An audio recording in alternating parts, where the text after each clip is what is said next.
हाय guys, मैं हूं Rekha Chaudhary and welcome back to our channel. आज के इस वीडियो में हम बात करने वाले हैं LIC-HFL विद्याधन स्कॉलरशिप 2023 के बारे में। क्योंकि आज की इस वीडियो में स्कॉलरशिप की बात होने वाली है, तो ये वीडियो उन सभी स्टूडेंट्स के लिए बहुत ही हेल्पफुल होने वाला है जिन्हें स्कॉलरशिप की ज़रूरत है, कॉलेज में है या फिर 11th क्लास में है। जी हाँ, सभी चीज़ों के बारे में विस्तार से चर्चा करेंगे, विस्तार से डिटेल में डिस्कस करेंगे। तो वीडियो को लास्ट तक जरूर देखना और अपने दोस्तों के साथ शेयर करना मत भूलना।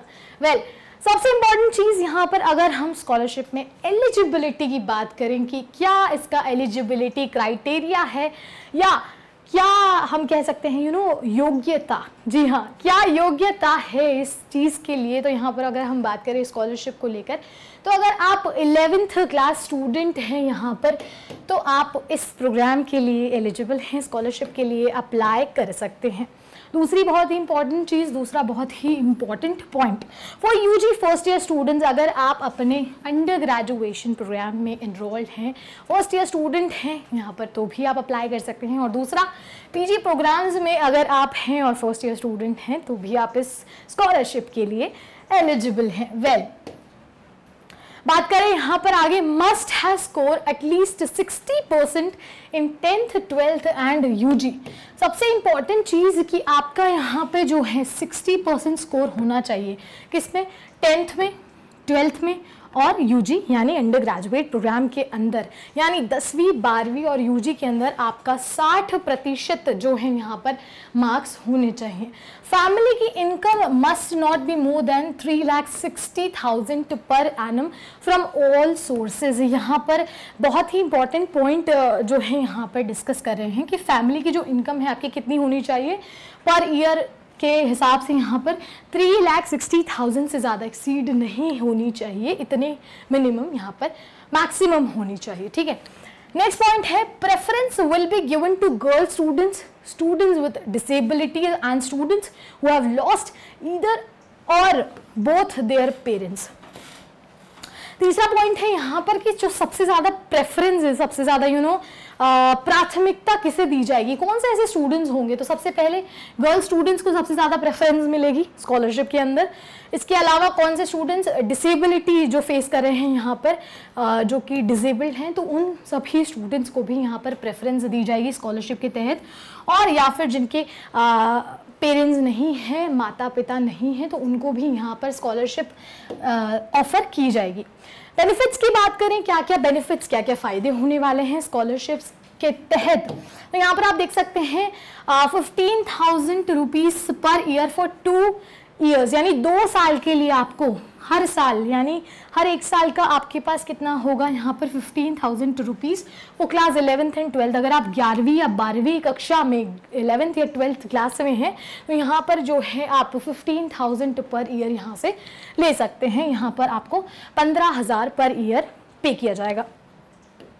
दूसरा पॉइंट है 25,000 पर year for 3 years of UG courses. अगर आप यूजी कोर्सेज में हैं यहाँ पर, तो 3 साल के लिए आपको जो पे किया जाएगा वो होगा 25,000। तो स्कॉलरशिप के तहत यहाँ पर जो है ये प्राइस आपको पे किया जाएगा। ठीक है, इसके बाद अगर आप 2 years ऑफ पीजी कोर्सेज, अगर आप पीजी कोर्सेज में हैं यहाँ पर, पोस्ट ग्रेजुएशन प्रोग्राम्स में इनरोल किया है आपने, तो भी आप यहाँ से 20,000 पर ईयर तक ले सकते हैं।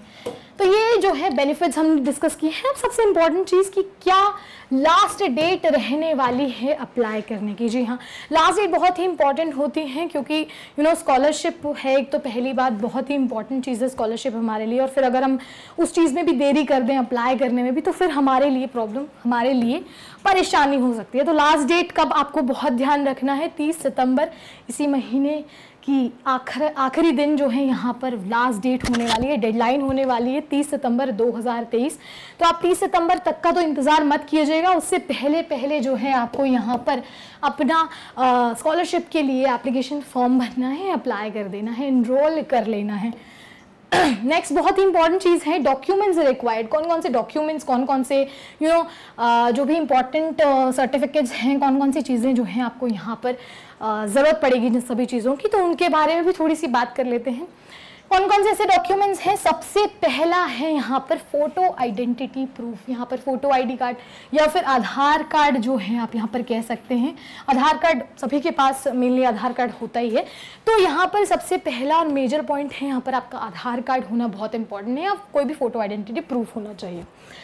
मार्कशीट हो सकती है, marksheet of previous educational qualification, आपकी पहले जो एजुकेशन क्वालिफिकेशन रही है उसकी जो मार्कशीट है आपके पास वो होनी चाहिए, ओरिजिनल मार्कशीट की यहाँ पर मैं बात कर रही हूँ। बात करें इनकम प्रूफ, यहाँ पर इनकम प्रूफ होना चाहिए। जाहिर सी बात है कि यहाँ पर जो है आपके फैमिली की जो पर एनम के हिसाब से 3,60,000 जो है यहाँ पर एक्सीड नहीं होना चाहिए, तो उसके लिए भी एक इनकम प्रूफ जो है आपके पास मौजूद होना चाहिए। इनकम प्रूफ सर्टिफिकेट की हम बात करें तो आगे हम बात करते हैं यहाँ पर प्रूफ ऑफ एडमिशन। यहाँ पर प्रूफ ऑफ एडमिशन भी होना चाहिए, कोई भी स्कूल जहाँ पर आप पढ़ते हैं या कॉलेज जहाँ पर आप पढ़ते हैं। इसके अलावा यूनिवर्सिटी आईडी कार्ड भी यहाँ पर जो है आपका प्रूफ ऑफ एडमिशन के तौर पर आप यूज़ कर सकते हैं, या फिर बोनाफाइड सर्टिफिकेट। तो ये सभी जो चीज़ें हैं यहाँ पर, ये बहुत ही इंपॉर्टेंट डॉक्यूमेंट्स हैं जिनका आपको ध्यान रखना है। और अप्लाई करने के दौरान स्कॉलरशिप के लिए जब आप अप्लाई करेंगे तो उस प्रोसीजर के दौरान आपको इन सभी डॉक्यूमेंट्स का बहुत ही बेहद ही खास ध्यान रखना है।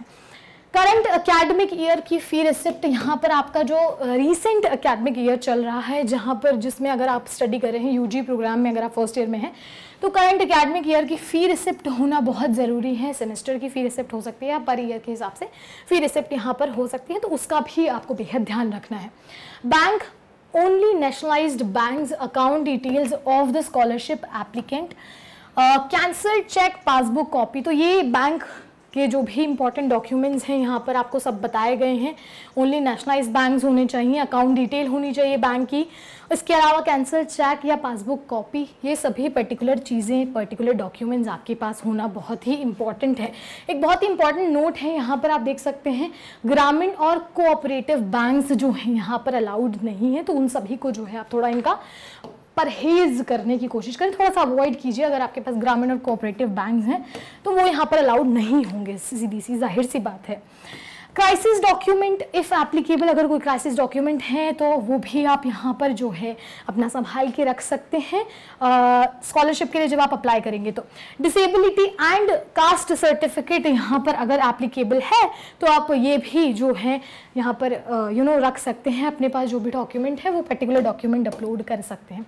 अभी अप्लाई लिंक लास्ट जो हमारा स्टेप है यहाँ पर, कि अप्लाई लिंक जो है आपको यहाँ पर डिस्क्रिप्शन बॉक्स में मिल जाएगा, तो वहाँ से जाके आप जो है इस पर्टिकुलर स्कॉलरशिप प्रोग्राम के लिए अप्लाई कर सकते हैं।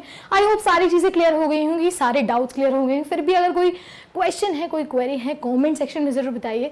और इसी तरह की तमाम इंफॉर्मेटिव वीडियोस के लिए don't forget to like, share and subscribe the channel. I hope you like this video. For more such videos, keep watching our channel and do not forget to like, share and subscribe.